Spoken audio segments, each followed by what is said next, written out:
हाय, आपण बनवणार आहोत कारल्याची झणझणीत अशी भाजी. चला तर मग रेसिपीला सुरुवात करूया. इथे मी कारले घेतलेले आहेत. स्वच्छ धुवून घ्या. त्यानंतर कारल्याची अशी छान फोडी करून घ्या. मधल्या आतल्या बिया काढून टाका. हो. आणि त्यानंतर एका पातेल्यात मी पाणी घेतलेलं आहे. त्यात थोडंसं मीठ टाकून ते मिसळून घ्या आणि त्यात कारल्याचे काप टाकून 15 मिनिटं झाकून ठेवा. त्यानंतर आपण वाटण तयार करायला घेऊया. इथे शेंगदाणे, लसणाच्या पाकळ्या, खोबरं हे घेतलेलं आहे. हे सगळं पाट्यावर वरवंट्यावर वाटून घ्या.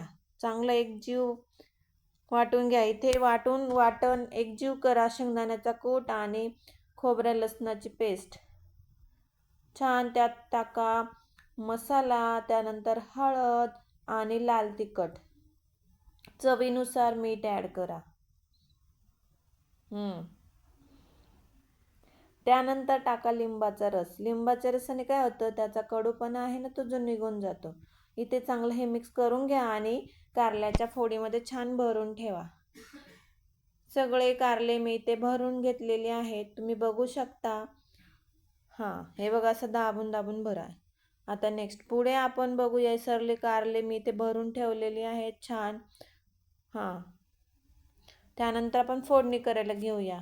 फोडणी आधीच तेल तापत ठेवलेलं होतं. त्यात टाका थोडीशी मोहरी आणि त्यानंतर टाका थोडीशी जिरे मोहरी चांगली तडतडू द्या आणि त्यात टाका आपण लाल तिखट नंतर थोडासा गरम मसाला टाका, थोडीशी कोथिंबीर टाका आणि द्या कारल्याचे काप टाकून.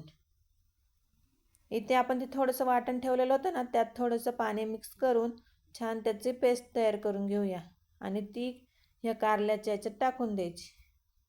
हे बघा इथे जो रस्सा म्हणतो ना आपण तो तयार होतो. त्याच्यानंतर थोडासा गूळ टाकला चवीनुसार, म्हणजे कारले जर कडू लागत असतील तर गुळाने छान चव येते. चला तर